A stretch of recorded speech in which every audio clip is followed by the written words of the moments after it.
కళ్ళు మూసుకుంటే చాలా అయిపోయింది 5 సంవత్సరాలు. మళ్ళీ 2024 నుంచి 2029 కూడా అదే మాదిరిగానే కళ్ళు మూసుకుంటే 2029 కూడా కళ్ళు మూసుకుంటే వచ్చేస్తుంది. ఇది మనం గుర్తుపెట్టుకోవాల్సిన అంశం ఏమిటి అని అంటే, సినిమాలో ఓన్లీ ఫస్ట్ హాఫ్ మాత్రమే అయ్యింది. గతంలో కూడా ఇదే మాదిరిగా పరిస్థితులు ఉన్నప్పుడు కూడా మనం ఏ మాదిరిగా పైకి లేచాము అన్నది కూడా మీ అందరికీ తెలిసిన విషయాలే. నేను ఒక్కటే మీ అందరికీ చెప్తా ఉన్నా, ప్రజల్లో ఈరోజు మనం చేసిన మంచి ఉంది, ఇంటింటికి మనం చేసిన మంచి ఇంకా బ్రతికే ఉంది. ప్రజల్లో ఈరోజు మనం చేసిన పాలన మీద విశ్వసనీయత అనే పదానికి అర్థం ఈ రోజుకి కూడా ప్రజల్లో ఉంది. గడప గడపకు మనం చేసిన మంచి ఇంకా ప్రజల్లో బతికే ఉంది. మరి ఇవన్నీ ఉన్నప్పుడు మళ్ళీ మనం లేయడం కూడా తథ్యం.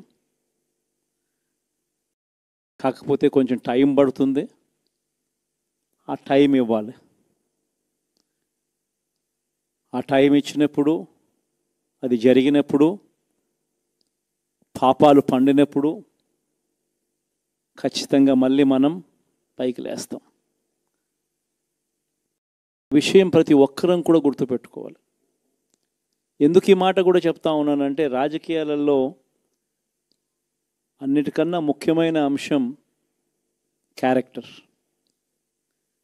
విలువలు, విశ్వసనీయత.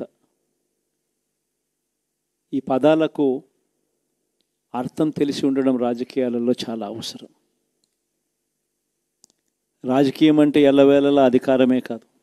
అధికారంలో లేనప్పుడు కష్టాలు ఖచ్చితంగా వస్తాయి, కానీ ఖచ్చితంగా కష్టాలు వచ్చినప్పుడు మనం ఖచ్చితంగా ఏ రకంగా రియాక్ట్ అవుతామన్నది మన చేతుల్లో ఉంది.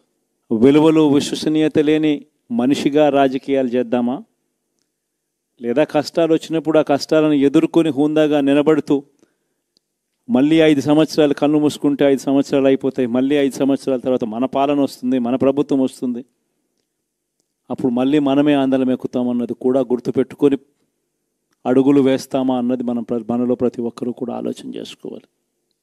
ఇదే మన ప్రభుత్వం అధికారంలో ఉన్నప్పుడు కులం చూడలేదు, మతం చూడలేదు, ప్రాంతం చూడలేదు, రాజకీయాలు చూడలేదు, చివరికి ఏ పార్టీకి ఎవరు ఓటు వేశారు అన్నది కూడా చూడకుండా ప్రతి పథకము కూడా డోర్ డెలివరీ చేయించాం. మనం అర్హత మాత్రమే ప్రామాణికంగా తీసుకొని ప్రతి పథకము, ప్రతి మంచి కూడా ప్రతి ఇంటికి డోర్ డెలివరీ చేయించాం. అలా ప్రతి మంచి, ప్రతి పథకము డోర్ డెలివరీ చేసిన ప్రభుత్వం మనదైతే, పాలన మందైతే, ఈరోజు కేవలం వాళ్ళ పార్టీకి ఓటు వేయలేదు అని మాత్రమే, ఓటుకు వేయకపోవడమే పాపం అన్నట్టుగా ఈరోజు రావణ కాష్టం సృష్టిస్తూ ఉన్నారు, విధ్వంసం చేస్తూ ఉన్నారు, ఆస్తులు నష్టం చేస్తున్నారు, కొడతా ఉన్నారు, అవమానిస్తూ ఉన్నారు. ఇవన్నీ శిశుపాలుని పాపాల్లో భాగాలుగా ఇవన్నీ అప్పుడే పాపాలు మొదలయ్యాయి. ఒకవైపున మనమేమో మనకు ఓటు వేయకపోయినా కానీ ఏ రోజు కూడా డిస్క్రిమినేషన్ చూడలేదు.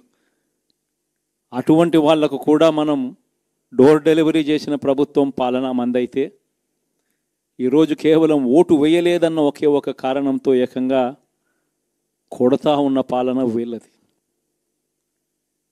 ఈ పాపం ఊరికే పోదు. రెండవ పాపం చంద్రబాబుది కూడా అప్పుడే పండింది. బహుశా కేంద్రం ఈ రకమైన కేంద్రంలో ఈ రకమైన పరిస్థితులు బహుశా ఎప్పుడు ఉండిండవేమో.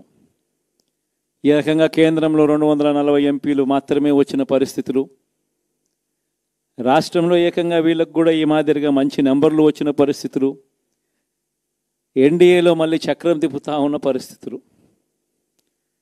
ఇలాంటి పరిస్థితుల్లో కూడా ప్రత్యేక హోదాను అడక్కపోవడం చంద్రబాబు చేసిన మరో పాపానికి కూడా మరో నాంది. ఇలాంటి పరిస్థితుల్లో కూడా ప్రత్యేక హోదా మనం అడిగి తెచ్చుకోలేకపోతే రాష్ట్రంలో ఏ ఒక్క యువకుడు కూడా క్షమించడు చంద్రబాబు నాయుడు. మనం కొంచెం ఈ పాపాలు పండేదాకా మనం గట్టిగా దీన్ని నిలబడగలిగితే, ముందుకు తీసుకొని పోగలిగితే ఈ పోరాటాన్ని ఆటోమేటిక్గా శిశుపాలని 100 పాపాలు ఫాస్ట్గా ఎరోడ్ అయిపోతాయి. అంటే ప్రతి ఒక్కరూ ఈ విషయాలన్నీ గుర్తుపెట్టుకోమని కోరుతాం. ఎన్ని బహుశా నేను చెప్పేటివన్నీ కూడా మీ అందరికీ కూడా తెలియనేటివి కాదు. కేవలం నేను మీ అందరికీ గుర్తు మాత్రమే చేస్తా ఉన్నా. కష్టాలు రావడం అన్నది సర్వసహజం. కష్టాలు ఇలా మనం ఎదుర్కొని నిలబడడం అన్నది